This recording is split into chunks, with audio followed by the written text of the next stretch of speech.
a long time. We should've never granted, but we standing on the front line, prime for the sequel. Part 2 will rock you, the voice of the people. We had to take it back, shake it up and rearrange it. The industry's evolving, now we rolling with the changes. Plat, Bobby, Mac, Josh, Brian, and Mary, about to take over the planet. Make some noise if you hear me. The planet is back. The planet is back. The planet is back. The planet is back. Oh! The planet is back. The planet is back. The planet is back. The planet is back. Come on! Yeah. Come on, everybody. The Planet is Back, the podcast with the longest theme song in the history of all time. It's your boy, Jiggy Josh Fiore, a.k.a. Spitfire King. We're in the building right now. Mr. Platypus himself over there. Bobby Mack looking very tropical, hanging out at the beach. And a very special guest for the Father's Day edition, the Panda president himself, new dad, and proud grandpa, Dane Hansen. How you doing? What's up, man? Thanks for having me on, guys. Always a pleasure. So, Josh, before we get anywhere, I have to say something to you. Josh went into the studio last week and just messing around put together a song called 6 Feet Apart. And basically, it's a track just about COVID and everything we're kind of going through. And he gave me a copy, and I loved it. And I shared it on the Panda page, and a bunch of the DJs downloaded it off of SoundCloud. And I played it Wednesday. Tootsie's got reopened. I played it. And Josh, the place fucking went bananas. I mean, That's awesome. Like I was playing a Migos song at like 2 a.m. on a Friday night, and people were like, I mean, they were really into it. Rocking out. I just want to give you some props right off the bat. Thank you. Well, you remember last week I was experimenting with auto-tune. Mm-hmm. And so that was really where this came from, was me wanting to play with auto-tune a little bit and try to make I do these Spitfires. They're fun. They sound great and everything. But they sound, to me, and to the younger generation, they sound a little dated because, I'm getting up there in age now. I'm not relevant anymore in the world of hip-hop. I needed more auto-tune, and now I've got it. And I think we have a hit on our hands. I was playing it at my club as well. I really do. I genuinely think it's a hit. And so much so, I sent it to our boy Phenom, Edwin, over at DJ City. And he's going to review it this weekend with his boys. And it could be up for downloads on DJ City as early as this week. Yeah, that'd be great. I've been playing it for like the last song of the night or towards the end of the night, just as kind of like a jokey song. Yeah. But like, I don't think people realize it's a joke. Like you said, they just start nodding their head to it, and it's just like another song. And we'll get to it. We'll play it later in the show. But I couldn't tell you that. So happy Father's Day, everybody. Thank you. Happy Father's Day. Thank you so much, brother. And happy Father's Day to Josh, and happy Father's Day to Dane. And you know what, Plat? You've been a father to many animals in your life, so happy Father's Day to you, too. Okay, thank you. Bobby, they're called entertainers, not animals. Come on. You should know better.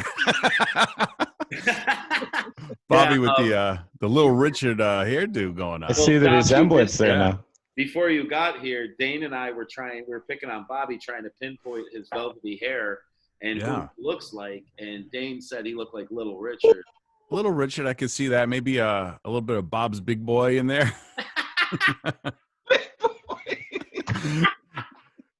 The Bob's Big Boy restaurants a little bit. Should be standing with his hand up in the air. Yeah, exactly.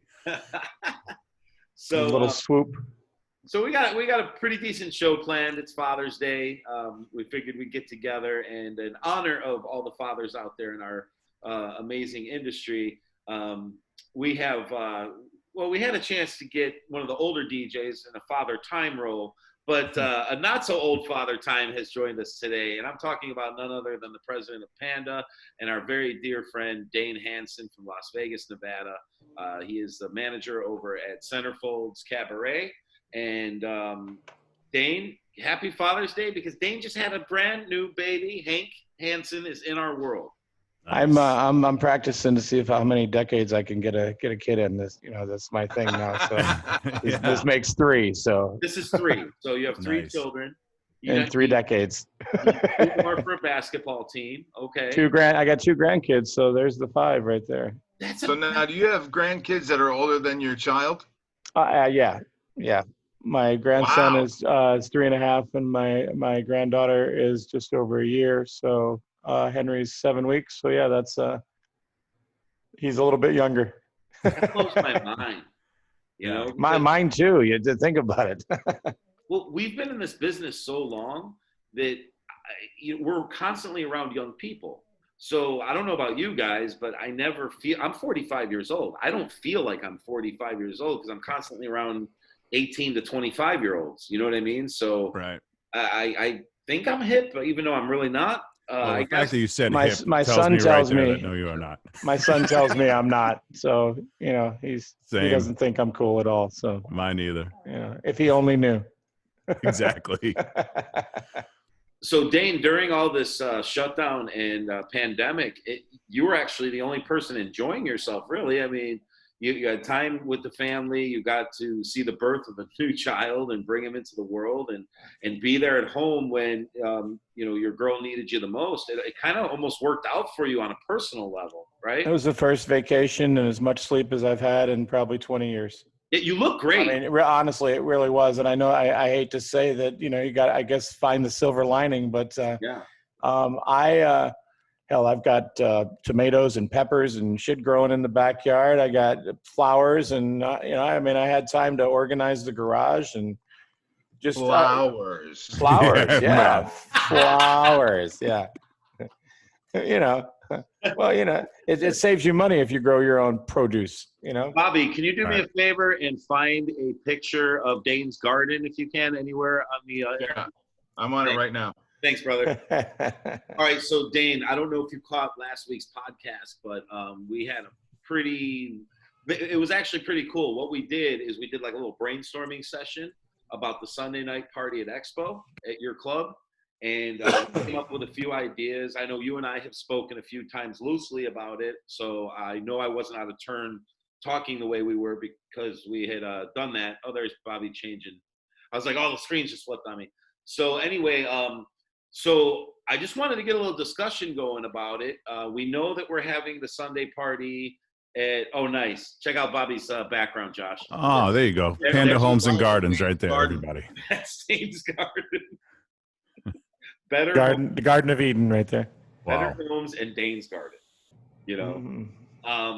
So anyway, so I know you and I had talked a little bit about it, but we are definitely having EXPO in the last weekend of October, Halloween week. We are definitely having the Sunday night Panda Planet Platypus Party at Dane's Club, which is Centerfolds in Vegas. We know that for a fact. We are definitely bringing our own wireless mic this year. Yeah. Yes. No problem. Have Mike will travel. I'm not worried about that. That's the least of our worries.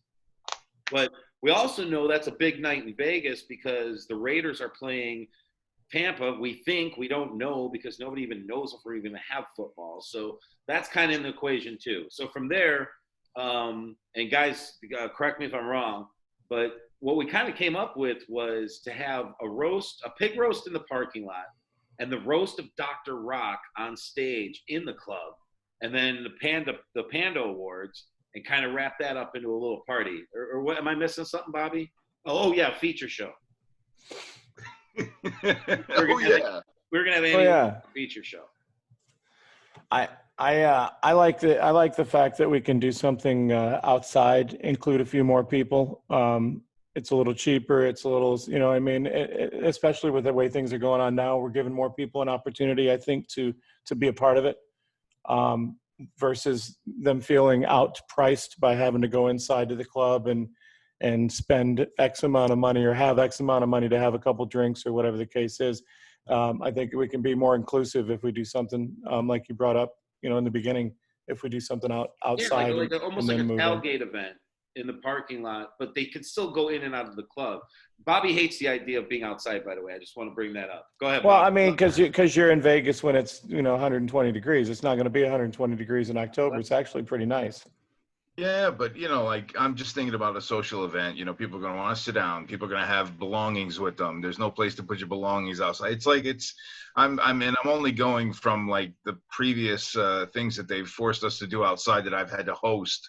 So I know it's different. Like if we're doing a pool party, that's completely different. Everybody comes ready for that kind of thing. I just, as long as, but once Plat explained that the food's going to be outside, the entertainment's going to be inside, it's going to be a dual thing, then that's completely different. That sounds great. Plus, I mean, who knows, Bobby? We might have to socially distance. Even then, I hope not, but. And I mean, our seating is limited in there too. So obviously, if that is the case, if we are still on some sort of limitation on capacity, then we're going to have to figure out, something to do. And outside opens up a lot more things that we're able to do. If those regulations are still in place. Better have some comfy ass folding chairs for our fat asses. Some beach chairs. We're gonna have about 40 those little bitty blow up pools out there. Nice. Yeah, we can do our own pool party. We could call it jacuzzis and just go Hot out tub there. time machine. Hot tub time machines in the back. We need to get a dunk booth too. So what do you think? Oh, I love the dunk tank idea. Got to have a dunk tank. Who would For we sure. put in the dunk tank, Dane? Don Wade. Don Wade? I'd put 20 in on Don Wade for sure. Well, I mean, everybody would put Drayton A, but I don't think he's allowed on the property. So we can't really do that. We'd have to, do that. We'd have to put him in the road and throw balls out into the road because he's not allowed there. That'd be so fun. That would be a lot of fun. There's several people that we could put in that booth. I mean, shit, we could get Tim Rhodes. There you go. That'd make more money than we could donate that to charity. Put him in the booth. So last week we were talking about the Docc Rock roast and who could be on the dais, and I brought up Rhodes' name, and Bobby, of course, was all over it. He says, Bobby said, well, yeah, that's fine, but he won't show. So what's the point of writing jokes for a guy that won't show? So, we get done doing. You did it for Luke. That's so true. So we get Luke actually showed up and then fell out the night of. I mean, at least he. I told him not to eat the whole cookie. I swear to God, I did. He didn't listen. He did not listen. So we get done recording the show, and then I posted the show. The very next day, I'm sitting in my living room. My phone goes off, and bing! It's a message from Tim Rhodes, and it's literally a picture of him with his feet up in his living room. And he's got our show on his big screen TV, and he's watching. And I'm like, oh man, hey, thank you for the support, appreciate it. Because we listen to each other's shows. So. And I said, don't take anything Bobby said personally. It's a roast, thinking that's why he texted me. He goes, I just started watching it. What did Bobby say about me? And I'm like, fuck. Oh, man. So then the rest of the, time goes on. So about an hour later, I get another text from him. And he was thought it was funny as hell. He got the joke. He's like, he's right. Whatever. It was just funny. But it's just, when we do these podcasts, we're all friends in real life, so we sometimes lose the fact that you don't ever know who's listening, man. So you got to be careful what you say sometimes. Taken out of context sometimes. Right. That's fake news, as they say. Well, we're broadcasting, globally. It wasn't exactly a secret. No, I get it. But you know what I mean. It was just one of those things. So Dane, so we're clear then. We're going to definitely have these elements. There's going to be some kind of an outdoor event going on, tailgate, carnival type experience in the parking lot. And inside, we're going to have entertainment such as the roast of Docc Rock. Obviously, we want a feature show or two to intertwine with that. And then we're going to end the evening with the Panda Awards. I just want, Bobby's going to definitely host the roast. I think we'd all be stupid not to have that happen. And then if you need anything on our end as far as the Panda Awards or any type of hosting duties, Josh and I are available. I think just logistically, we'll just have to figure out, food, what we're going to do as far as how that's going to take place. We do have a smoker out there, a big smoker that's outside. Nice. And oh, cool. A couple grills. So just like Jeb's Club. I don't know. Does Jeb have a smoker? Oh, yeah. Wait a minute. See. Oh, I got that. Wait a minute. I get it now. There you go. But so anyway, so we got the food, we could do burgers or dogs. We could do a pig roast, I'm sure, something like that, but, and then we could do something inexpensive. I mean, it just, like I said, we just got to figure out what there is that we need to do as far as how we're going to figure out the, what we're going to serve, how many people we're going to have approximately, so we don't end up with a bunch of extra food, just like I said, all the details that, Plat, have you discussed this roast with Dr. Rock yet at all? Do we even know if he's on board with this? No, he's in. I needed Dane. I need Dane's permission first before we can go forward. How could he not be in? Come on, It's Docc Rock. Yeah. There's no now, way. Not when he gets the mic, it could be trouble because we might not get it back. But exactly, it's his roast. He gets the last word. Mm-hmm. He sure does, and deservedly so. But I could just. I mean, Bobby's going to put together a really cool promo thing for social media. I can already see it. And, I think that's a winner. I think it's going to be fun. Yeah. Maybe we just put a keg outside and $20 gets you a cup for Kill the Keg, and you get burgers and dogs, and everybody, we could feed everybody and everybody could drink affordably. And then the people that want to do shots and buy bottles and do all that stuff, we encourage that inside, and then this way, like you said, everybody gets an opportunity to come to our party. And you're going to get a lot of people that are going to come in later too. Sure. I like that one. That's a good one. A lot of people that are going to come in later, that fly in later, just because it always seems to happen that way. Where people come in, they trickle in. Some people come in Saturday night. Some people come in later Sunday night, depending on, what time. So if we stagger it out and do the shows later, I think we might get a later push at the club and be more beneficial for us that way. You know what I mean? As for business wise anyways, getting people in there to do the shows, feature shows at the end. Yeah. Because of the club owners and stuff that come in to fly in later. Wow. Yeah, it makes sense to me. I'm up for whatever. I just like the idea of having everybody have an opportunity to come and have a good time with us, because it is going to be different this year. Like, which is our next point. We opened up last week, so Tootsie's open, Josh's club open, and Dane, you're technically open in Vegas. We're open as a bar, a lounge. And we had to change everything to Centerfolds Bar and Lounge instead of Centerfolds Cabaret as far as our advertising that we're doing. Can't have anybody on stage, can't have any girls. But we're open, we're selling drinks and playing music. That's about it. I get back in the DJ booth. That's fun. So nice. I don't have to say anything and I can just play music. It's beautiful. Speaking of getting back in the booth, I mean, talking to Plat this week, you would think he was reunited with a long-lost love, the way he was just gushing over being back to work. So just tell us. I'm sure the view's a hell of a lot better there than it is at his house, I mean, come on. So how was it for you, Plat, this week? I mean, first week back, you guys opened Wednesday night, went into the weekend strong. So what was going on at Tootsie's? Well, at first, it was really weird. I'm not even going to lie. My first 45 minutes, it was like being a DJ working your first shift ever in a club. Like, my voice sounded weird coming back. The room was darker than I remembered it. I couldn't find any of my music. Everything was really foreign to me for literally it took me a good 45 minutes to settle in. Once that happened, dude, I was having fun. Like, I haven't had fun since I was in my 20s. Yeah. You know what I mean? Messing with the crowd. Because here's the difference. The girls, they can't do dances. So they can't sit on anybody's lap. There's no physical interaction. So the only way the girls are going to make money is on stage. So guess who becomes valuable again? The DJ, right? So now's our time to shine. So I'm like, fuck, this is great. I'm going to mess with the crowd, mess with the girls, have a little banter. And it was a lot of fun, So yeah, I was going, we were at 50%. The guests were all great. Everybody was wearing their masks. Everybody was sanitized. Are you requiring everybody to wear a mask and customers too? Yes.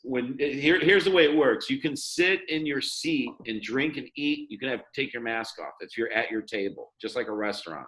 But if you stand up or go to the bathroom or go to the front door or go to the customer service window, you have to have your mask on. And trust me, people as they drink, they're forgetful.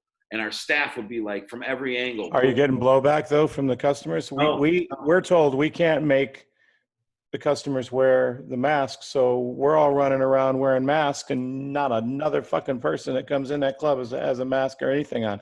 So we're protecting them, but they don't give a fuck about us. You know, I mean, if that's the way that things work, I mean, nobody's not one person is wearing a mask coming in that door, not one. See, ours is the opposite. We make them sign in. We make them use the sanitizer. We take their temperature. We do, you know, it takes 3 people to serve a fucking drink, which blows my mind. Yeah. You know, one person to make the drink, one person to take it to the table, and another person to pick up the empty glass and bring it back. And then they want you to cut back on your staffing, which is, how the fuck are you supposed to do that when you get 3 times the work to do? That's so true. Yeah, we're a little bit different in the sense that if they don't have a mask when they get to the door, we give them one. So, like, there's this huge box of masks sitting at the front door. So when they get there, we have them too, but we just can't make anybody wear them. They just, you know. We just tell them, you know, you got to wear a mask. Like, it's part of the guidelines. So you have to wear right. them. And, like, I even had a customer, like, towards the end of Wednesday night, and this guy had his arms filled with singles. Like, there was, like, you know, he probably had about $2,000 or $3,000 in singles in each arm. And he's walking down the stairs next to the DJ booth, and he makes a beeline to go on the stage. And I'm like, whoa. And I was freaking out because I didn't want to open my door. I didn't want to talk to anybody. I wanted to keep my distance.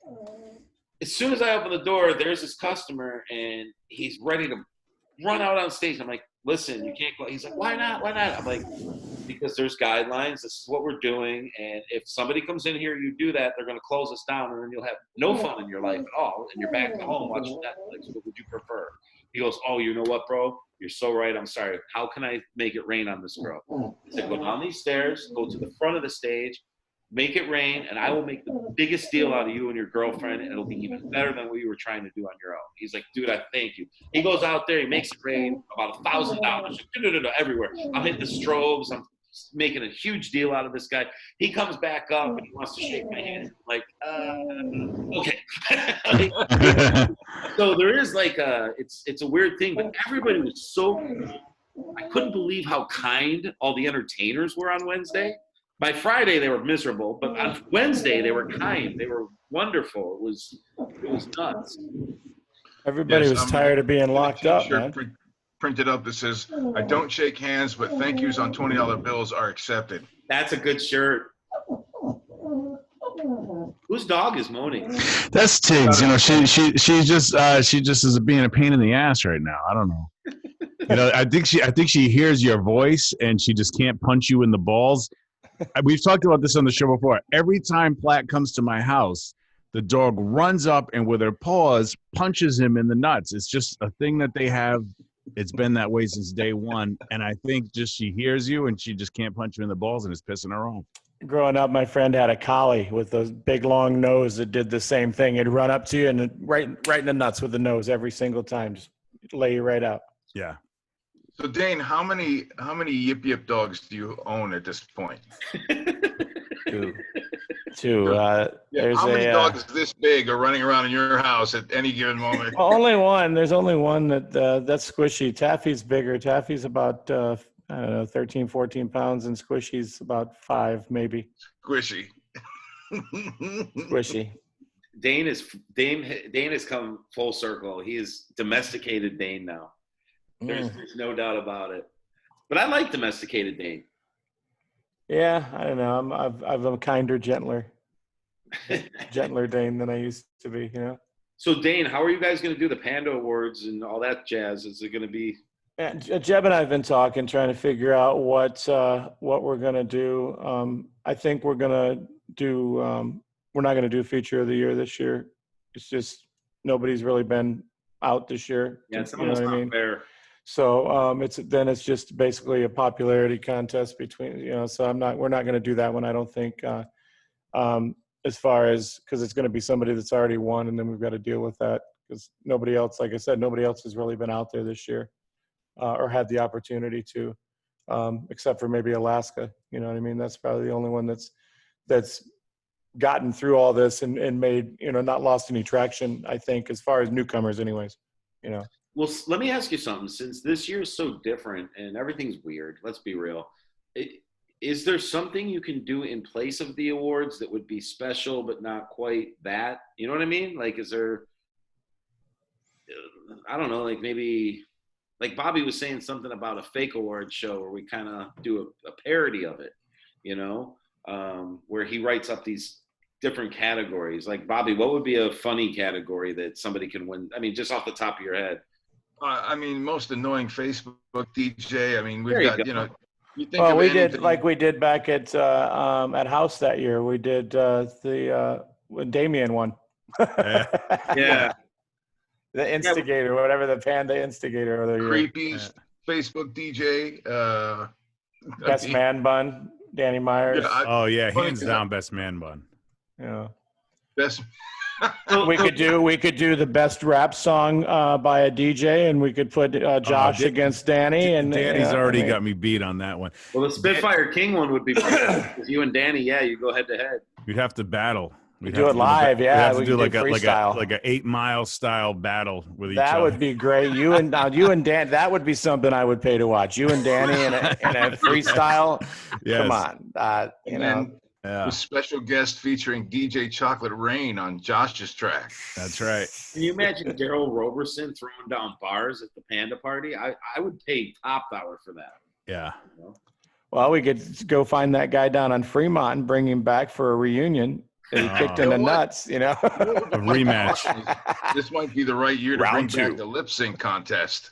I mean, I kind of like that, though. It ties in because we're honoring Docc Rock.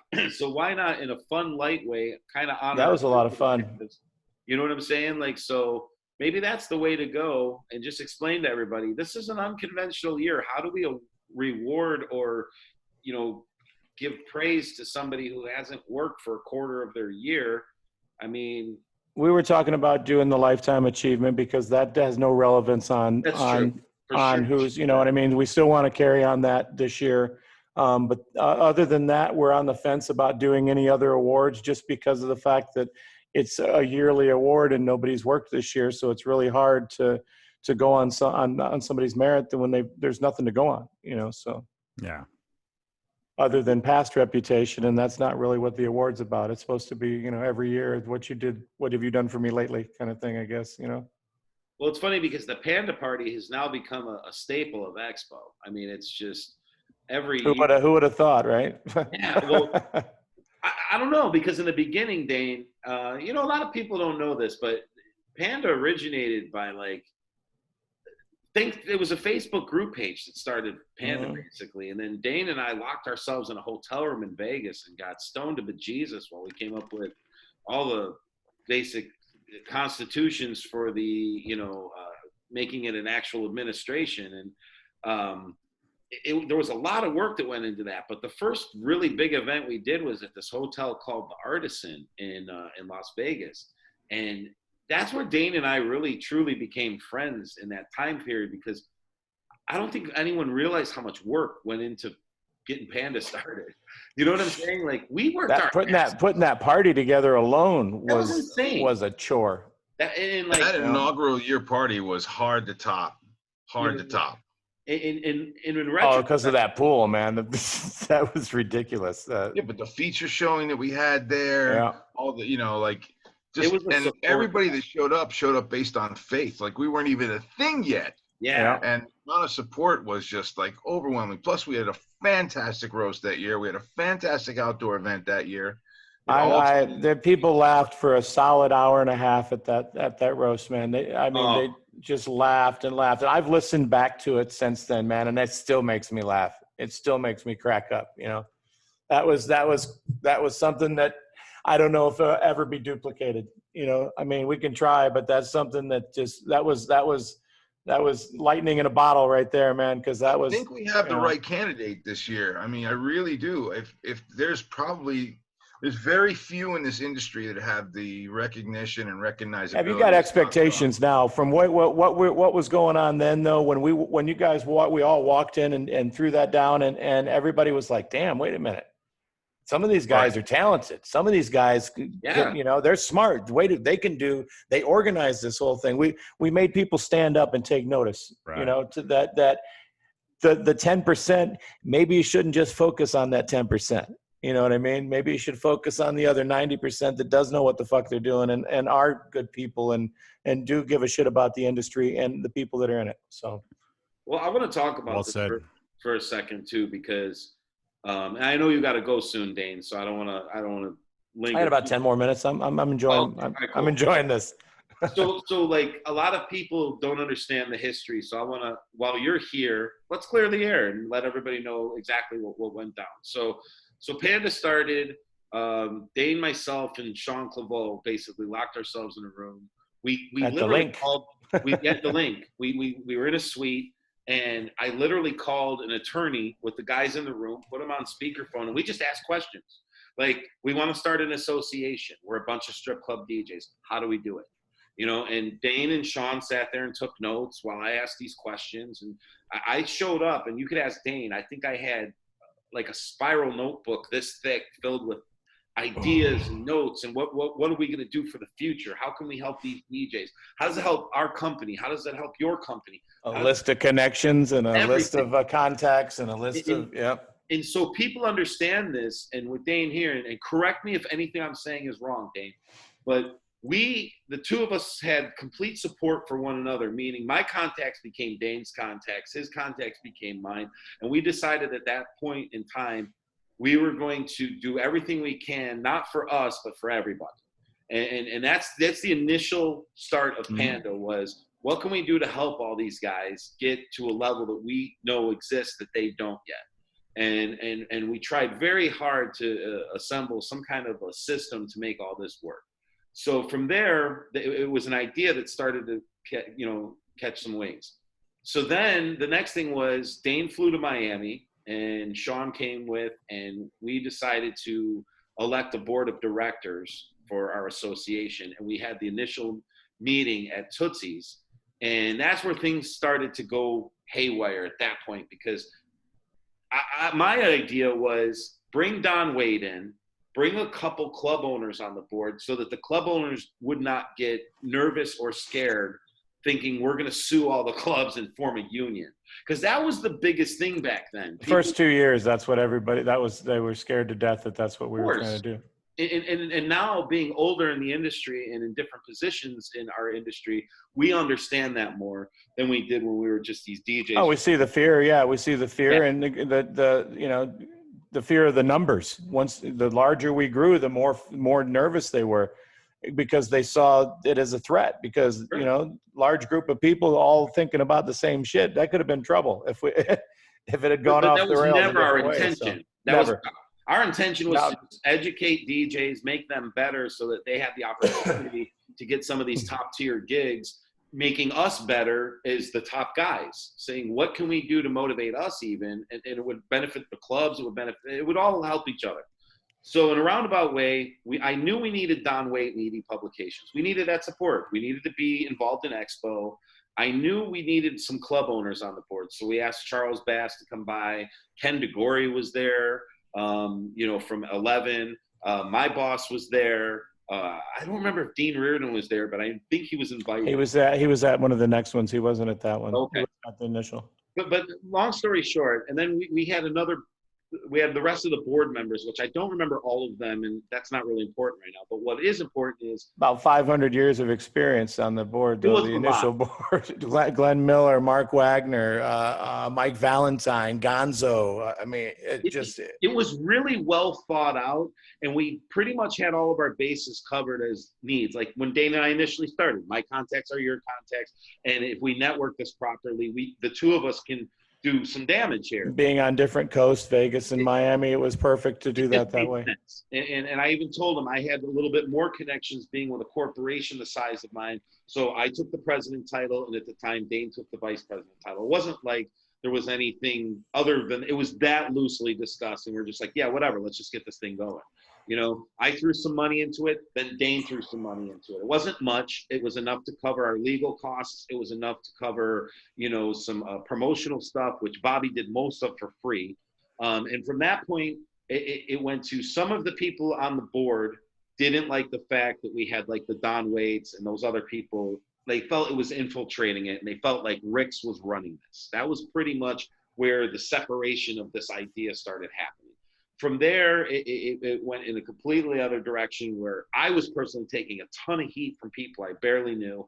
And then it kind of crossed the line. And I'm skipping over a bunch of stuff just for time reasons, but this is where we come to. And from there, I had enough. At one point, it was Christmas time. I took a vacation. And again, all this is relative around Facebook. You know, everyone we're talking about here is in this big Facebook circle from 12, 13 years ago that has expanded to what it is today. And initially, somebody got the idea to call my mother's house and threaten her on Christmas Eve. And I just happened to be at my mother's house when the phone rang. And I took the phone from my mom. So I know that, like, that legitimately happened. And at that point, I called Dane on Christmas Eve and I said, I'm out. You guys do what you want, but I'm done with this. I'm closing shop. And it was a selfish thing to do, Dane, and I never fully apologized to you for that, and I want to do that right now. I should have just said to you, Dane, I personally can't handle this. You should do whatever you want. You always will have my support, which you always have. And I love you, and it was never anything personal. But once my family got involved, I shut down. And I'll take heat for that now. But well, I mean, rightfully so. You get protective of things that, you know, that matter. And that's what you've got to do. If, you know, you've got to sometimes cut ties with things to protect what's important. So from that point, Dane said, and it was weeks later, Dane actually said to me, he goes, look, Plat, I love you. And then he shows me this panda tattoo on his arm. He's like, I believe in this strongly. Oh, wait a second. Time out. Ladies and gentlemen, we have an exclusive on the Panda podcast. For the first time ever, on Father's Day, Hank Hansen is introduced to the world. Look at the hands on Hank. Oh, my goodness. Oh, look at that kid. He's a doll. Say hi, buddy. And there is the one and only Lacey Rain. She can't hear us right now, but saying hi to you. So this is amazing. He's so beautiful. That's just a healthy kid. Dane, how's his personality? Is he more like a DJ or is he more like a diva? What's the difference? I think, a DJ diva. I think that he's more, I think he's got my personality a little bit more so far. Thank God. Thank God. You know what's funny? He's got the same expression right now that Don Mega does when he's in his DJ booth. He's got that same look. It's amazing. So anyway, so getting back to the point. So Dane, he can't read yet, Bobby. It's just in general. It wasn't to him. Bobby, what are you doing, man? Bobby, put that word away. Put that away, Bobby. There you go. Back to my garden. Bobby's got a picture of my garden down there. That was legal. That's legal in Vegas. So anyway, getting back to this, Dane. So Dane had a tattoo of Panda on his arm. And Panda wasn't going anywhere in Dane's mind. Dane was always going to see this thing through to the end. I mean, what am I going to do? I know. And I, at that point, was not. So I need a 30-second timeout. If you guys continue to talk, I'll be right back. Okay. Sorry. 30-second timeout. 30 seconds. Okay. I remember that too because you were the administrator on all the pages. I think I was too because I was doing the graphics. And when someone had called your house and you got your mother involved, that was when you had drawn the line. And you called me and you're like, wrap it up. We're done. Wrap it all up. I know. And I knew because everyone was starting to get the panda tattoo. Most people had like a little one, but Dane had done the entire, sleeve here. Yeah. And that was really selfish of me. Looking back now, I think I've matured a lot since then. I hope I have. But looking back at it today, that was a really egotistical thing to do. We're done. Shut us down. I feel like when Platt stepped down as president of Panda, I feel like there was a divide at that time. Totally. And that's what I'm getting to with the conversation with Dane right now. But you know what's not being brought up here is that it wasn't just the fact that someone had contacted your mom. It was the entire feeling that what are we even doing trying to help people? Right. Like, it wasn't just the security issue that was at play. It was the question of what are we even doing if this is the result? Why are we putting ourselves out there for this kind of reward? Yeah. You know, maybe this is a bad idea. Maybe the whole idea is a foolish idea because there's no way to, you know, get everybody in the industry on the same page as we are, because obviously not everyone thinks like that. This is where it went right away. Maybe it's a bad idea. Yeah, but a lot of that was ego driven on my part too, Bobby, because I'm not taking into consideration Dane's feelings. I'm not taking into consideration yours or even Josh's feelings or any of the Planet Platypus followers. But like Josh said, that's where the divide started. And I have to own up to my part of that responsibility, is because my ego said, we're done. We're shutting down, meaning Planet Platypus was out of it. I never conferred with you, Bobby. I never said, what do you think? I never said, I'm upset and I want your opinion, Josh. I just decided I'm the leader, and as the leader, I'm going to be the general and I'm going to give an order, and you're all going to follow. You know what I'm saying? And that's for me. Looking back at it now, I'm actually sorry about that. And if I can go and change that, I would have, because that wasn't fair to Dane, and it wasn't fair to you guys. And I think that's where all the bullshit started. So I'm going to take accountability and responsibility for that. Granted, it's 14 years later, so I guess that makes me still an egotistical shithead. But as much as I hate that we went through that shit, where we're at now wouldn't be the way it is had that not happened. Had we not learned from those mistakes and learned from each other's egos and what to do and what not to do and gotten a little more wiser in our old age, I mean, we've seen some things, I don't think I've ever said it to you, Dane, but I think I've shown it out of friendship. Absolutely. Yeah. I hope so, because that was my intentions. And you've known me long enough, man. And when shit happens, I sort it out my own way. You know what I mean? I have my way of getting through things and still navigating or trying to be Switzerland as much as I can. I've been called before, but I don't like confrontation, man. Believe it or not. I mean, I'm a fighter, but I don't like confrontation. I'll fight for something if I think I believe in it, which Panda, I do, and I think that I thought at the time that I'm not giving up. That's it. Like I told you, I'm going forward with this because I think that it's the right thing to do. And I think that we have something here. We just haven't gotten through to everybody what it is. Yeah. And we're still trying to do that, but there's more people that do get it now than did, for sure.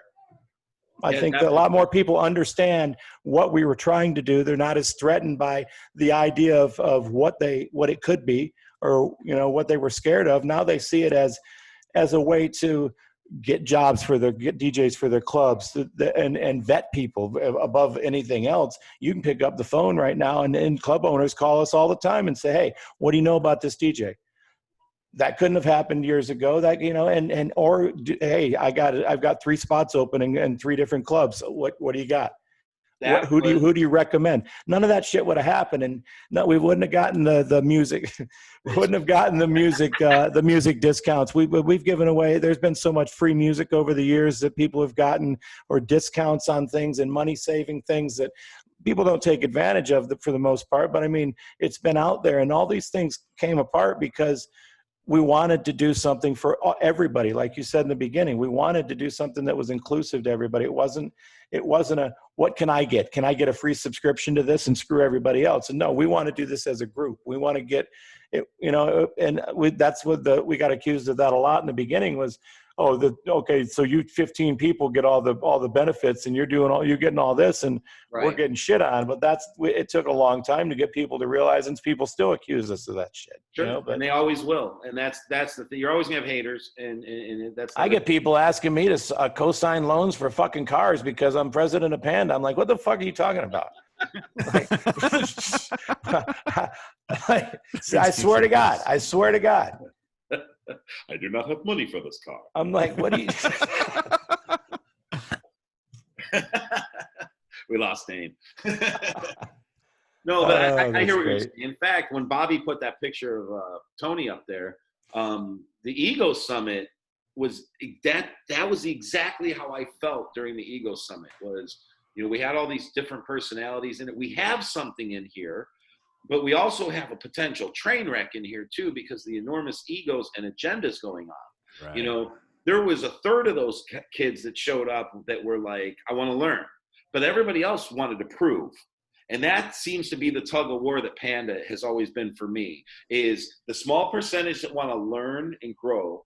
And then like, then there's like this big mass of people that want to prove themselves, that it's almost like I'm the funniest one in the room. Like whenever there's a microphone, that was my idea. Cause Bobby's like, how the fuck are you going to do an Ego Summit? Like, what are you thinking? And I'm like, I want to put as many DJs as I can in a room and drop a microphone in the middle of it and see what happens. And that's exactly what happened. We put a microphone on a stand on a stage in our sports bar at Tootsie's. And we just said, have fun, guys.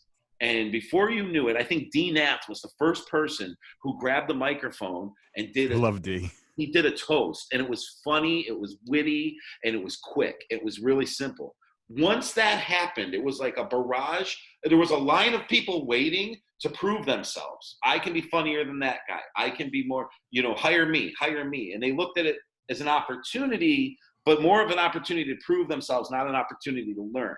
And then there's a couple guys there that were like, you know, coming up to me asking me, how do you get in and out of your feature shows? Or when you have an entertainer that does this, how, you know, so I'm like, so there was something there where a guy like me can mentor somebody like that, and then one day maybe hire this guy and make our club better as a result. Like I was thinking big picture long term with the Ego Summit.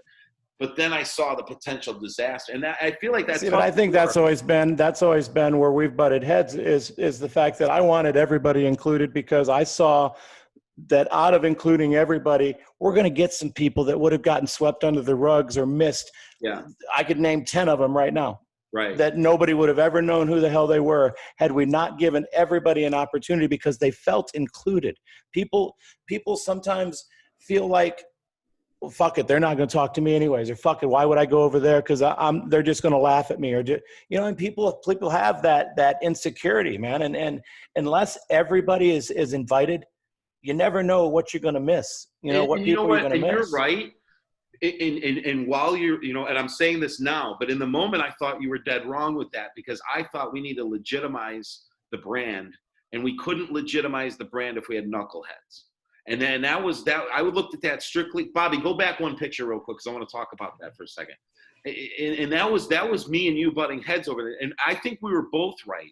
And I think, you know, but I apologize, because I never gave you.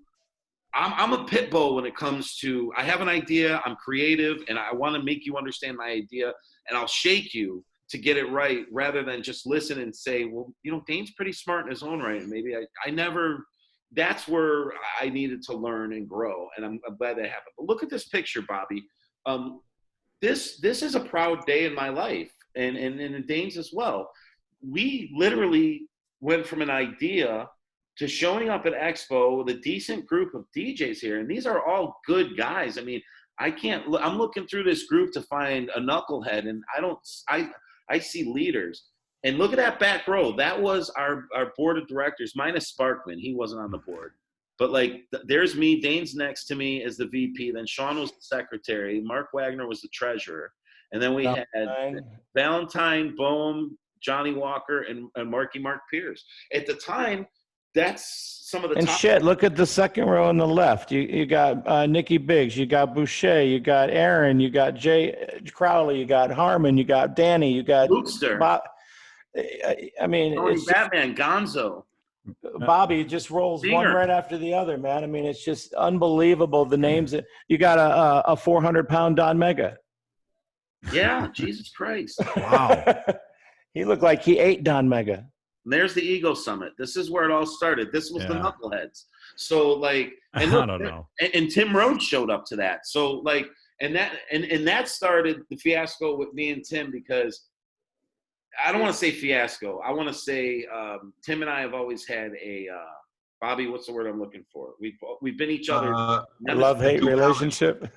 Yeah, I mean, I don't hate Tim Rhodes, and I never will hate on him. But him and I have had our demons that we fought back and forth. We're very competitive. Tim, he did a podcast, we did a podcast. And he had his style, we had our style, and we kind of knocked each other for a while. But I'll get back to it. But this original thing, I mean, Tim showed up, and I remember him he didn't say much, but he just looked around a lot, and he was just taking it all in the same way I was. And I always thought, like, me and Rhodes were pretty similar in that way. Like, we were just trying to be objective and figure out how does this benefit the long-term vision of this. But I mean, just to give people an idea of the amount of time we're talking, this was about 8-10 years ago, right? Longer than that. Yeah. 2013, I think. Okay. Or maybe 12. This was probably 12 12. was the first. 12 was the first party, was the artisan. So that was Bobby. The Eagle Summit was in 2011. Yeah. That's what I was thinking about 2011. Yeah. Yeah, that's right. Was 2011 was the summit. 2012 was the first Panda, and 2013 was the first Planet Platypus. Actually, I take that back, Bobby. This is 2010. This is because I know that because of the sports bar in the background. That's not there anymore. That's changed. That's been 10 years since we had that there. Yes, that was 10 years ago. So then 2011 was artisan. Then, of 2010, beginning of 2011, yeah. I think it's been 10, 11 years since. Anyways. But nonetheless, I'm looking at this picture, and half these people are in jail or no longer in the industry. There's some really good people in this picture too. Don't get me wrong, but they're in the other picture. The good people here are in the other picture. And I'm not saying anyone else in this picture is bad, but like. There was a lot of knuckleheads in this group. There was a lot of alcohol being drank that night. There was very little professionalism going on. And this is where Batman and I decided, that we had just gotten Planet Platypus going with everything. And this was one of our big events. So we were working hard behind the scenes. But I remember, like, Amber was the only chick and she was getting hit on by all these guys. And she was giving me reports on everybody and what they were saying. But so there was always a split divide there. There's the professional, and that's why I was always a dickhead when it came to the P in Panda stands for professional. It was a dig at those knuckleheads because every time I would go at EXPO and a club owner would respect me, they would never respect me as a DJ. They would respect me as the Rick's guy or the ED guy, or I would never be respected as a Panda guy or a DJ because they just thought we were all knuckleheads. It bothered me because I saw the big picture. I saw the long term with it. But I took it too far, Dane. And I think you hung in there, and guys like Jeb and Danny Myers and those are good people, man, that kept this thing going. And you guys deserve a lot of credit for everything. And I think sometimes it gets swept aside because of just, the dynamic of these two camps that are Planet Platypus and Panda. And I want to go on record, and you already know this, Dane, because you and I have had this conversation many times. I'm a firm supporter of Panda, as is Bobby Mack and as is Josh. And I can speak on behalf of our group on that because we've had those conversations. There was a time we were not supporters of Panda because I thought the knuckleheads crossed the line, and I feel they did. And to this day, I will still own up to that. Did I overreact? 100% yes, I did. Did my guys follow me? Yes, because they're amazingly loyal. Was that fair to them? No.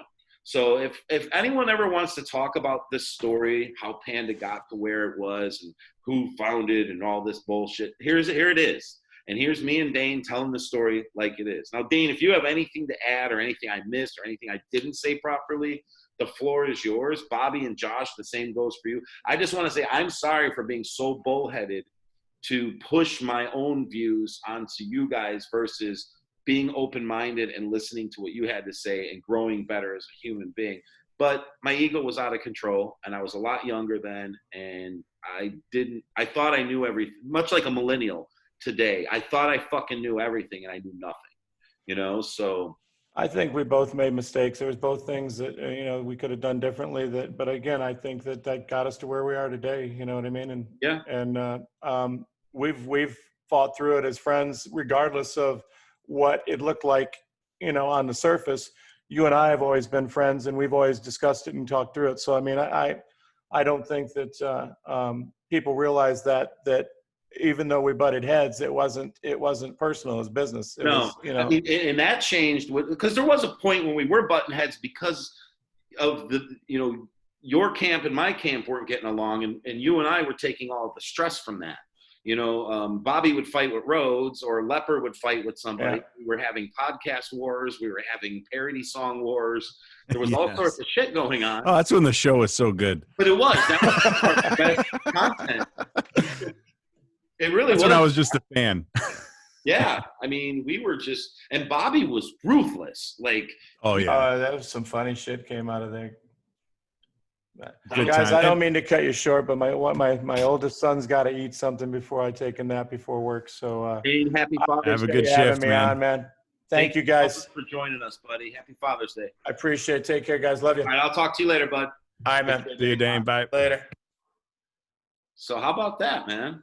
So there you go. A little history lesson for all these panda cubs out there that might not be familiar with the long history of the panda. Now, if Bobby's flashing these pictures in the background, I mean, dude, you're really bringing me back to a really fun time, like a happy time in our lives, and just like a great time to be in this great industry. I mean, I'm looking at these features. I'm seeing a Gucci and Lacey Rain and Simone Dane Illustrious and Phoenix Fires and these parties that we would throw. And like, yeah, look at that right there. Like, that just, it makes me happy. It just gives me a warm feeling inside.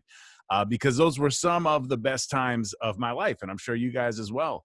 100%. And I think, we did kind of hit a little bit of a valley there for a little while, but I feel like right now with the group of talent that we have, like currently in the industry, again, as far as DJs and features and some of the people that have just come around in the last year or two, a couple of years, I feel like we're right on the cusp of something really great happening again. And I think this expo coming up is gonna set it off. I hope so. Yeah. I mean, I really do. And I'm much more open-minded today. And again, I mean, believe it or not, man, this COVID lockdown did a lot for me mentally. It's got me, my perspective, I think, is changing. Well, when you live by yourself, and when you're not going to work, you're not being social, and you can't be around people, and you really have no other choice but to just kind of like go within and deal with your shit. Yeah. And I think we all kind of had to do that a little bit, but I'm glad you got to that point. It's good. It's healthy. And it's looking back at everything. It was, we had, and I'm sorry to do that. I wasn't trying to hijack the show, but we had Dane, and I thought it was an interesting thing that everyone always asks me about that, about me and Dane and our relationship, and Panda and Planet Platypus and that whole versus back and forth thing. And I got nothing to hide, and neither does Dane. So I figured we'd take this opportunity and get it out. Now, I remember when you stepped down as Panda president, a lot of people came forward and said, well, if Plat's out, I'm out. I'm out. And I didn't want that. Yeah. And that's kind of what happened. And I think, some people got kind of tainted to the whole idea of the Panda group and where the direction it was heading. And, there was a little bit of a divide there. I think there still is. But I think, I think this was a good conversation. I'm glad everything got hashed out and we were able to. Yeah, and he hit it on the head. I mean, Dane and I have had. I mean, we're good. We're very good friends. I mean, you guys know right. that. Oh yeah. But I mean, on the surface, people wouldn't know that. But I talk to Dane pretty regularly. I mean, we're definitely part of each other's lives. I don't know. It was just. I thought it needed to be done. What did you think, Bobby? No, I agree with you. I mean, we actually haven't told that story, and I can't tell you how long. Yeah. We just kind of assumed that everyone was along, on for the ride with us, but it's not. Like the generation in Panda is completely different. Right. It's not the same people. It's not the same landscape at all. Yeah. And then I wanted to bring up the artisan in that party because that was such an epic party. I mean, but it was so hard to pull off. I mean, yeah, I found some of the pictures from the roast. It's just, and I know I had the video too somewhere. Mark Wagner was like a god in the fact that he was able to record it, audio version at least. So we got a few photos from us being there, and then the audio still exists. And Dane's right. If you listen back to it, like you can't help but cackle because you have to take yourself there. Just like when you listen to like the Stern on the radio, you take yourself into this imaginary studio where like all of this crap is going on. And it was new. It was raw. We didn't know what to expect. We didn't know what anyone was going to say. And everyone was over the top. It was fantastic. Do you remember the night before the roasts? You and I were sharing a room that night at the hotel. I forget what hotel we were staying at, but we had a suite, and Bobby had a room and I had a room, and then we shared the living room. And we were all in Bobby's room, sitting on the floor, laying on the beds, and Bobby was on his desk, and there was just crumpled sheets of paper that Bobby kept throwing over his head. Because he literally, we were writing jokes for hours. Yeah. And poor Bobby, who's trying, he's hosting the thing. And me and Walker and I forget who else was in there, Batman and somebody else. And we're asking Bobby, Boehm was with us. Like all the people that were on the dais were like writing jokes. And we're all, Bobby, is this funny? He's the only comedian. So Right. And he's like, at one point, he's like, guys, I don't know anymore. I'm trying to be funny myself over here and fucking make a joke, and like, so. The good thing about these roasts is that these jokes are funny to us. At least we know our audience better than going in, unprepared. So I'm actually looking forward. If we do this for Docc this year, I'm looking forward to it. Yeah, I want to put together dude, I really want to put together a funny video thing. I think that needs to be done. Do like a behind the music style, a little short kind of behind the music style piece about Docc Rock would be great. I'm going to call Docc this week just to make sure that he's actually going. Oh, he's going. Yeah, the whole thing just hinges on that, which we haven't even clarified for sure yet. But I can't see why he would miss it. But he goes to everything because he's retired. So yeah, semi-retired. He's going. Yeah, he's still rocking parties though. He's going. I don't care if I'll start a GoFundMe today. He's going. Yeah. I'm not kidding, Bobby. He's going. But yeah, so we did that artisan party, and I can remember things that stick with me to this day. And granted, that was 10 years ago or so. Gonzo getting pushed in the pool by Gucci and Lacey and Simone. That was hysterical. To this day, I've never seen anything funnier. We had Mark Wagner and Mike Valentine did the hot body bikini contest. They emceed that outside at the pool. Now, the artisan was like a swingers hotel, right, Bobby? Or it was some kind of adult thing. That's what I heard, yeah. So the rooms they had these like balconies and staircases, and everything was a square around this nice pool, and they had these cabanas. And I remember Dane and I got excited because the hotel let us sell the cabanas, and we got to keep the money from that. So we were excited because both of us were out at least $1,000 a piece on the party already, and we owed money to the hotel if we didn't clear our bar charges. So that saved us. So anyway, Gonzo got pushed in the pool. Then we did the hot body contest, which Bobby, the features, she had the hard body. She used to shave her twat on stage, and she had the puppet show thingy.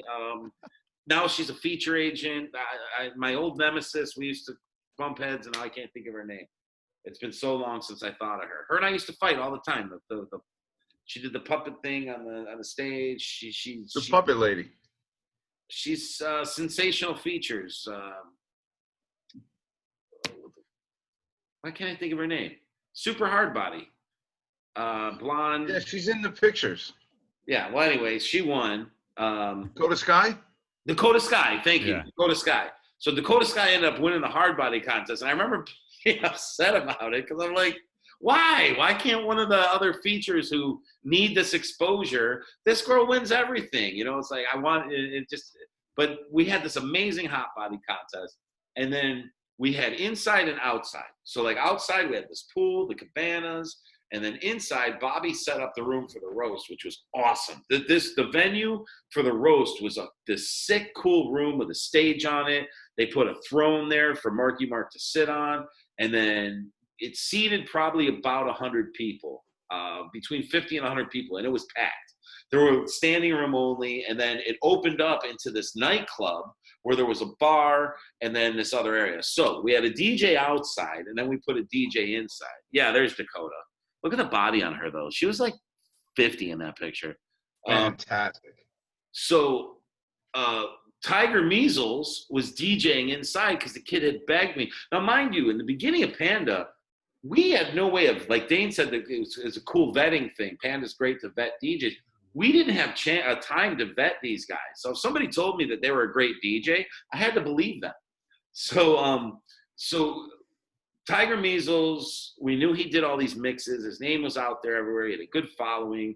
And he went in and turned out to be kind of a train wreck. I remember Dane was getting so many complaints on him that at one point he's like, if you don't remove him, I will. And it's not going to be good. And I went over, and one of the guys that worked at the hotel goes, dude, just so you know, this DJ in here who says he has like opened for like LL Cool J, he goes, this guy has had the flange button on and the effects button the whole time he's been spinning for like an hour and a half. He's like, it sounded like every song was underwater. Every song was like, and it was like, and he walked in and I'm like, is the sound system fucked up? No, it was Tiger. He didn't realize that he had an effect button on, and he was trying to mix, and he wasn't even mixing. He was playing a CD. So anyway, we got through that whole mess, and that was the Daryl Roberson story. That's where we met Daryl Roberson, because the party had ended, and the cabs completely are like, the Artisan is not on the Strip. No. So getting a cab was next to impossible. So we were the last ones to leave. And we stuffed me, like Bobby, Gonzo, Tony Batman. We had like a metric ton in the side of this like fucking 4-person taxi. And then Daryl is waiting, and there's no way he's getting in. Well, Jake Record told me to save him a seat, because he was wrapping up he had all the vinyl and stuff he was wrapping up for us. So he's like, Plat, do me a favor and save me a seat in the cab. I go, no problem. Well, Gonzo took up so much goddamn room. I had him on my lap. I had Bobby squished next to me, Tony Batman, and then we put 2 people in the front seat. There was no way I could put Jake in there. So Jake ends up getting stuck, and then him and Daryl got put in the cab, and we know how the rest of that stories go. We told that a million times. Look at Dave Michaels on the corner there, Bobby. Look how young he looks right there. Yeah. With a Budweiser in his hand. Yeah. And there's Ricky Rich. Yeah. Man, Oguchi was the greatest. That whole crew right there. The I mean, it gets no better than that right there. That's the squad. The Mount Rushmore right there. But I gotta say, I mean, we as far as the talent that's been around the last couple of years, I mean, we're there again. I mean, now we got Annie Lane, and we got our little sister Alaska. We got Charzane. We got Nova. I mean, the list goes on and on. And there was a little in between time there where there was, like I said, we did hit a little bit of a valley there, but I'm ready to have some fun again. Like you said, this lockdown, it causes you to kind of really reassess everything that you've been taking for granted for so long. I know when I got back to work, I had the time of my life this weekend, just getting back in the booth and DJing again and finding that love for it again. Actually having fun at work. Look at this lineup here. Who do we see there? Yeah, we got Simone, Lacey, Gooch, and Phoenix, and then there's Natasha Vega. See Vega up there. She's no longer with us. And who's next to Vega? I can't recognize. Is that Amber on the end? I believe that's Amber on the end. And then the second row, I don't know. I see Pint-Sized Pepper down there. Yeah. There's Dakota Sky. Katie Sutra, of course. Uh-huh. And then I don't recognize a couple of those girls. But, I mean, it was a long time ago. Yeah, it was a long time ago, man. I feel like we're getting old, man. But I feel like, the features, there's a little bit of a shelf life there. So you just keep seeing new girls every, 5 years or so. We get a new lineup. And it's, the same old crabby DJs year after year. Look at these guys. I mean, shit. Bobby Mack. Nobody talks to Pat Elliott anymore. Johnny Walker's in Ohio. I Coleman forever, and I don't even know where Marky Mark's at. Yeah, I heard from Marky Mark maybe about a year or so ago. and it sounded like he wasn't doing well. Look at that Vegas though. But man, yeah. I used to work for Mark in Vegas, and I got to say, the guy taught me a lot about the business and a lot about the technological aspects of what we do in the booth. And, I really owe him a lot of gratitude. Now look at Plat there cracking up. Yeah, Now this was the first Panda Party in Vegas. Well, I know why I'm laughing there too, because Bobby just ripped me a new asshole. I always laugh hardest when Bobby makes fun of me. Yeah. I can't help myself. Yeah. You know what it is? Because there's a lot of truth to his humor. So like Bobby will hit you. He'll hit you so hard that I'm laughing because it's funny, but I'm also laughing because it's true and I'm embarrassed a little bit. It's almost like a defense laugh. Where Bobby laughs at my jokes to be supportive, I'm actually being defensive when I laugh. Oh, man. But he hit me hard right there. Bobby hit us all hard. He hit Walker the worst. I thought you gave Walker a beating that day. I think that's what you might be laughing at in this particular picture. Although I don't know, because I don't remember when Richard was taking these photos. I was doing my thing. But just during the playback, you can hear the hard cackles. And so in my imagination, that's where I think it's happening. Yeah. That was good times, man. Great times. And we had no fucking clue where we were going with any of this shit or where we were heading in our lives or careers. We just were having a good time. And Bobby was the fucking ringleader. That's Bobby making us laugh. I mean, we're just losing it. God, yeah, I haven't been to a roast where you didn't kill Bobby. And the Docc Rock roast, I mean, look at you in that fucking shirt. He still has that shirt, Josh. It's in his yeah. Right yeah, he wore that shirt on his birthday. Yeah. Yeah, I keep it in the closet now just for the roast because it's it's a relic now, but I'll take it back out. We do another roast. I'll wear it. But check out see how many Guy Fieri references you get every time you wear that shirt. Exactly, yeah. That stage was so cool. You see how they had that like overhang with the little door? Yeah, that's a really cool venue. It really was. Like I used to for a short time I worked at a club that was kind of like right in that area, almost like right across the street, a place called Sherry's Cabaret. Probably doesn't exist anymore. But it was right over there across from the Artisan. So you would have thought we spent $100,000 on that event. And the venue was just nice. I mean, and it was the only one we could afford. I mean, I think that whole party cost us $6,000, which is amazing. Spot. So, but anyway, speaking of six, I want to talk about the 6 feet apart, Josh. I mean, we opened the show about it. Okay. Bobby, you've heard this, right? No, I was saving it for today. I wanted to hear it today. Oh, nice. Good. I like to get a genuine reaction. So Josh texted me the other day. Him and Tino were messing around in the studio. Tino's his son. Yeah.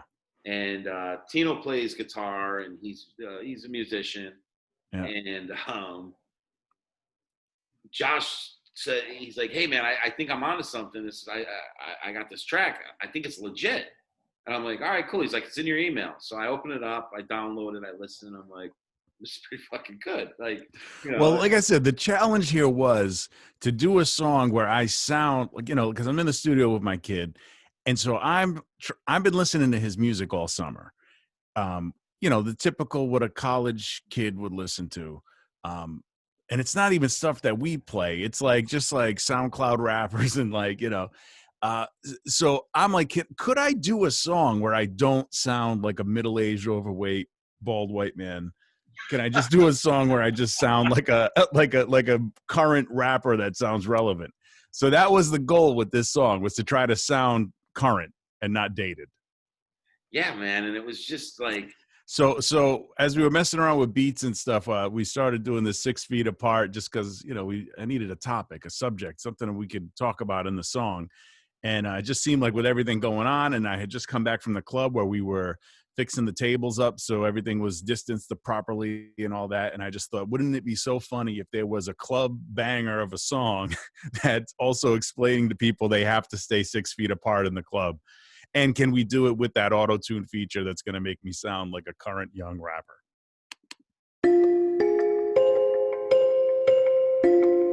Yeah. That's my Fetty Wap voice. feet apart, 6 feet apart. Everybody in the club, 6 feet apart. In the club surrounded by these bitches, but you gotta keep that social distance. 6 feet apart, 6 feet apart. Everybody in the club, 6 feet apart. Girl, I wanna see you with that mask off. Now you getting too close, baby, back off.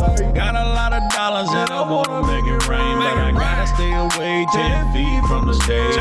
Lighting up the bottles in my section, better not sneeze in my direction. Hey, know what I want, the Rona. Give me the vodka soda. Get the Ciroc, I've been unlocked, now I'm about to throw the biggest party that you ever seen. Ain't no more sitting in quarantine. I got money, I got cash, and I wanna spend it. Got the bag and the mask bottles in my section. Baddest bitches, booty everywhere. Just stay over there, don't come over here. Try to talk to me, and you better have a mask. I don't wanna have to ask, no, you can't sit on my lap. Man, that virus ain't a joke, shit is real, don't sleep. Rather 6 feet apart than 6 feet deep. Ay. 6 feet apart, 6 feet apart. Everybody in the club, 6 feet apart. In the club surrounded by these bitches, but you gotta keep that social distance. 6 feet apart, 6 feet apart. Everybody in the club, 6 feet apart. Girl, I wanna see you with that mask off. Now you getting too close, baby, back off. Here's where I break it down.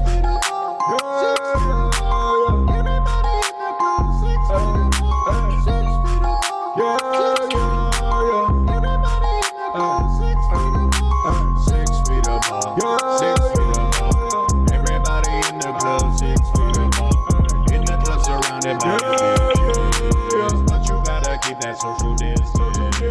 6 feet apart, 6 feet apart.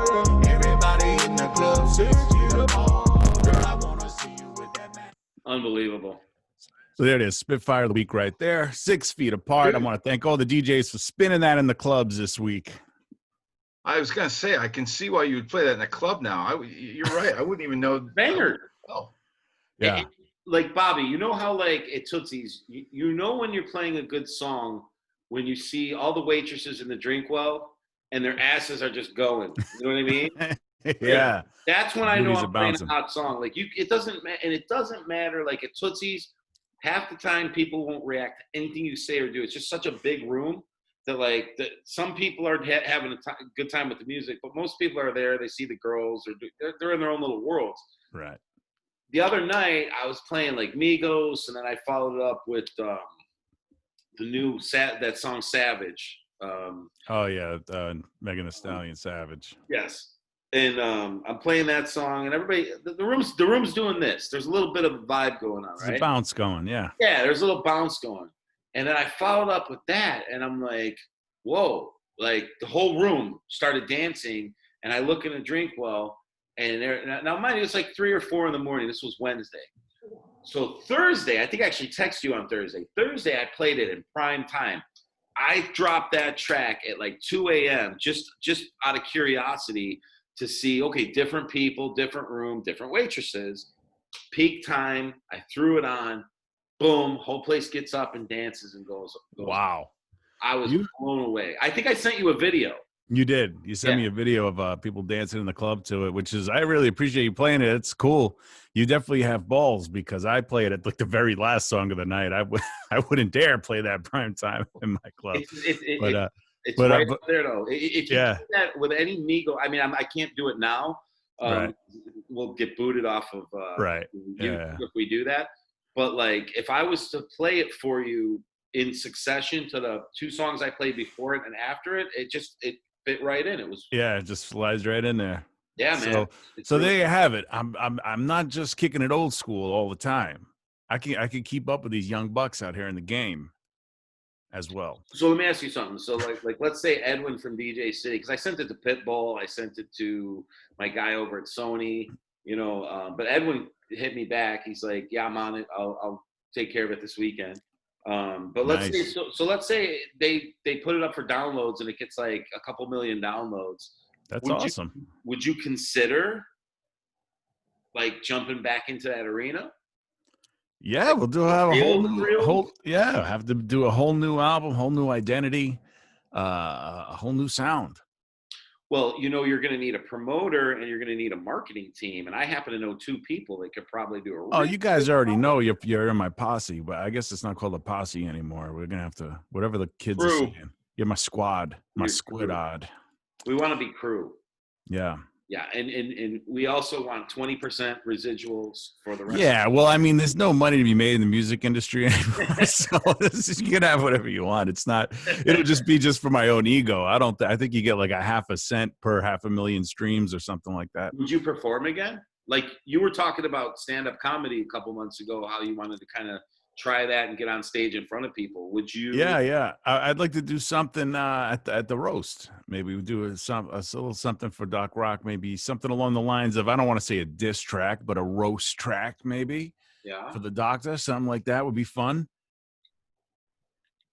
I like that idea a lot. Yeah. I don't know. I'm just trying to think, like, with all this COVID stuff, is there a fallback plan? If the industry was to end tomorrow, what do we do? I mean, Bobby doesn't have to worry. He's brilliant. He can draw and he makes ads. He makes arts and crafts stuff. He's a comedian. He's funny. He could write for a television show. There's a million things Bobby can do. Yeah, he can rent motorcycles to girls with big asses. Look at that girl's legs, man. That was my biggest fear. I thought the entertainers were going to come back looking like that after 3 months off. They look better. My girls look great. Same here, dude. I was impressed by how well my girls look. Yeah, I think the girls are just as happy to be there as we are, and the guests also. I mean, when I tell you we were throwing a party this weekend, was that Gonzo back there on the very limber, very limber on that pommel horse? Yeah, my guests were all having a good time. The girls were happy to be there. I mean, it was a party. And, it's different. It's a little bit different the way we got to operate now. But people are making the best of it. I mean, they're sick of sitting at home. Right now here in Florida, in Miami-Dade anyway, the bars and nightclubs are not open yet. The strip clubs are allowed to be open with certain restrictions because we work in an environment where we can control the distancing. People are seated at tables and not gathered into a dance floor area. So, so we're fortunate in that way. But because we are the only bar nightclubs that are open, you got people that normally maybe wouldn't come to the strip club, but they want to go out and party and have a bottle and listen to cool music. I had a lot of female customers in there dancing this weekend. They like to get up out of their seat and dance, and it was a lot of fun. I was happy to be there. The girls were happy. Our guests were happy. Staff was having a good time. It's good to be back for sure. It was also like the way we did it. The girls had a mask and gloves on if they went on stage.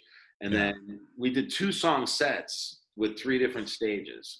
So like a girl would do 2 songs on one stage, and then she would break for 2 songs, and then she'd go on the next stage, then break for 2 songs, and then go on the next stage for 2 songs. And the reason we did that was to give the cleaning crew a chance to get on there and sanitize all the stations. But rather than do a break song, the girl would just come to the back of the stage and let them clean. And then as the song was over, we'd put up the next girl. So that, because we tried doing a break song, it was a train wreck.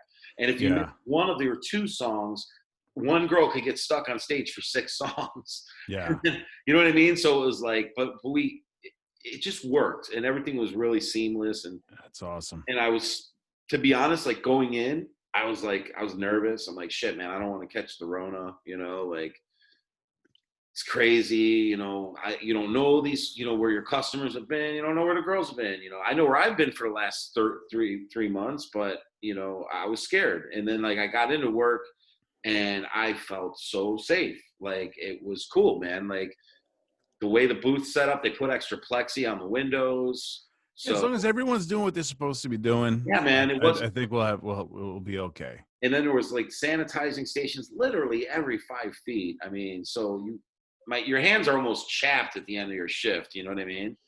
I towards the end of the shift, when you're counting money and stuff, I definitely gloves, and then always like sanitizing between every exchange because, just in case.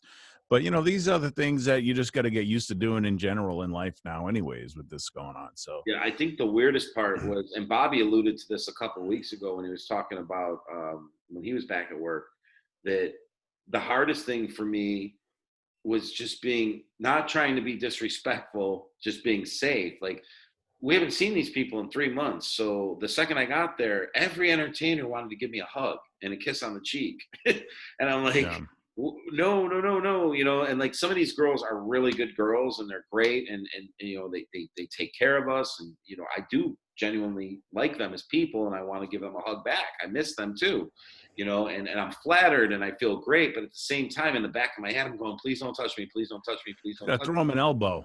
You know, that's what we've been doing. I've been doing the elbow thing all weekend, you know, but the first night, I'm not going to lie, like the first 4 girls came up to try and give me a hug. So at that point, I just kind of shut and locked my door. I didn't keep it locked all week, but on Wednesday I did, just because I didn't want anyone touching me. And I know that sounds, but like you have to be conscious of that, you know? I mean, Bobby, you went through that because you mentioned it a couple weeks ago. Yeah, and in fact, we brought that up with Jimmy too, because there's even the floor guys. Some of your job is literally touching tables, touching people, and it's almost. Is it insulting when that guy now comes in and he goes to shake your hand and you know, don't?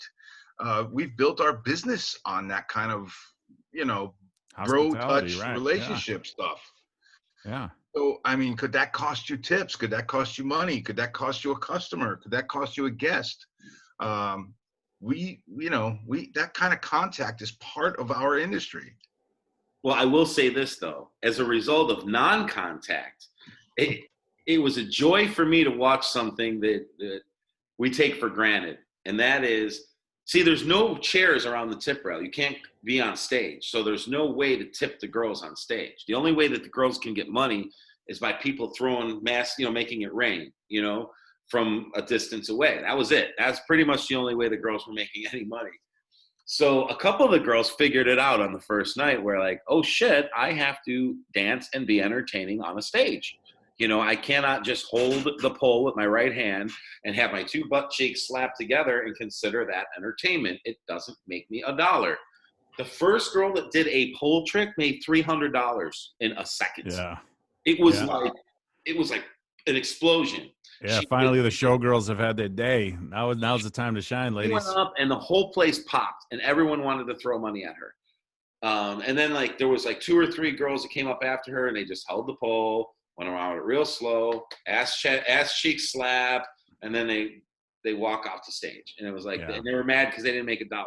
And then like another girl didn't do any pole tricks, but she's up there dancing to the song and I'm like, somebody make it rain on this girl. Now I'm interacting with the crowd, and then boom, all this money starts flying, and it's like this.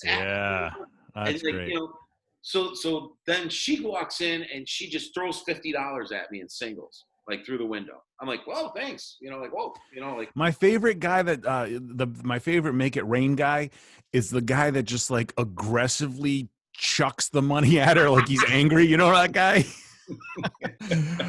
That's my favorite make it rain technique, because you have this guy that does this thing where he's like one at a time making it rain. That guy. And then you have the guy that just does the fan style where he just flings it out across the stage and it all flutters down. Yeah. Then you have the guy that just takes like a whole stack of ones and just flings it at the girl on stage like aggressively, almost maliciously.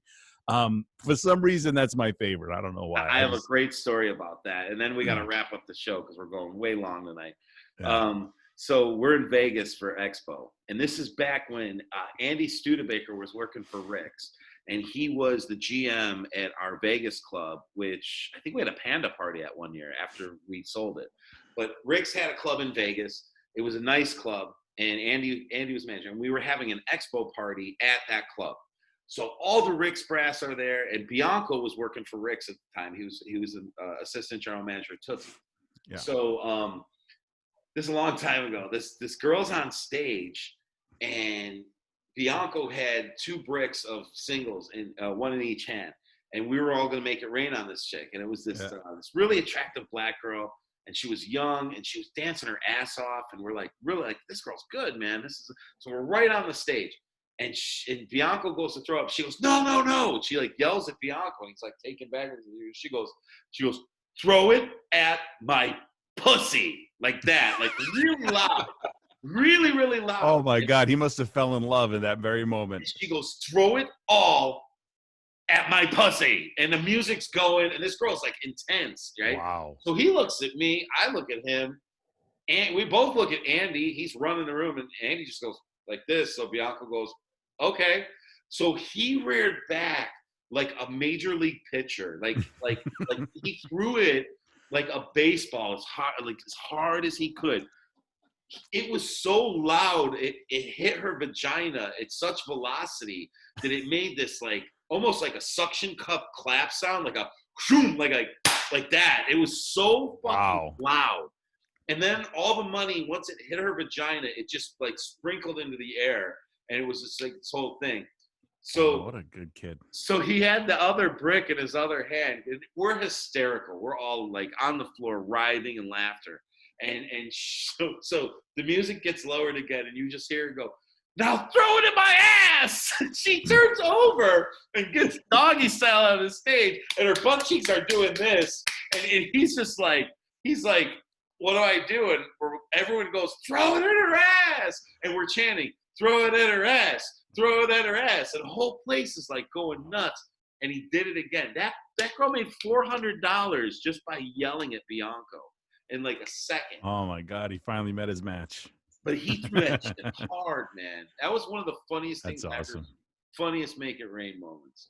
Well, That's awesome. So before we wrap up, I want to say something to both of you. I think, aside from being my best friends in the world, you guys are amazing fathers. Josh, watching you with your son this summer has been so much fun, and just seeing him grow into a man, and knowing that you were a single dad and you raised this kid to be like this just amazing contributor to our society. And I love talking to him and spending time with him. And I just, if I ever have a kid, I hope I'm as good of a dad as you are. I really appreciate that. Thank you, man. Great dad, you know, and Bobby, knowing you for as long as I've known you and seeing everything that you've accomplished in your life, and the challenges that you've had to jump through, and seeing the success of your daughter as a result of who you are and your support to her, it is so inspiring to me. And taking it a step further, Bobby, when, you know, everybody looks at you like you're the funny guy. Make me laugh, Bobby. You know, you're the guy we all run to when we need shit. I need a picture. I need this. I need that. When your daughter had her darkest times just a while back here ago, to see how strong you were and that strength, you know, you have come so far in your life from when I met you to where you're at right now, that you are such an unbelievable example to this young lady who is now going to be smarter than all of us combined. And she's going to be more successful than all of us combined. But it's such a beautiful thing to sit back and watch somebody that I love, which is you as a brother, just give all of yourself to this girl after the struggle that you've come through your life. And we don't need to go through all that, but you know what I'm talking about. And to be at this point in your life, I think you already won, Bobby. And I think So. if there really was a Father of the Year, you have more than earned it. And in my book, you are somebody I would definitely look up to if I ever had kids. And I just want to say that to you guys, man. That means an awful lot coming from you, because, you know, as we look up to you in so many ways. So hearing that from you means more than you can imagine. Yeah, you guys are just exceptional, man. And your kids are exceptional, and it's a beautiful thing. And I think that's what it's all about. And it was really important today to have this show. Father's Day is rough for me, guys. It's a rough day for me. Right. And I just appreciate you guys, and it was very important to have this show. And I'm sorry if I rambled as a result of it. It's just kind of a coping thing for me. And I want you to know I love you. We're gonna end the show real quick, but before we do, I always go around the horn for any last words. don't leave right away, guys, because I want to talk to you real quick afterwards. But Josh, any last words? Just as always, thank you for tuning in, and for everybody that's back to work in the clubs, stay safe, have fun. And for those of you that are not back to work yet, we're just hang in there. Your time's coming. It's just, it's still tough times for a lot of people out there. So I just want you to know we got your back, and we're thinking about you. Bobby? Happy Father's Day to all of our fathers in the biz out there. We send you our love, and by the way, make sure you get your Expo badges. They're half price, but for a limited time only. You definitely don't want to miss this year's Panda Party, as you can hear. Yes. That should be a good one. And I echo both of those. Stay safe, guys. And those of you who are not working, it's coming real soon, man. We're coming back. And like Josh said, it's time for the comeback. And Yes, sir. and that's exactly what we're going to be doing. So hang in there. And for those of you that are working right now, be safe. And thank you, everybody, for listening to the Planet Platypus show. And we'll be back next week with some more shenanigans. Happy Father's Day, everybody.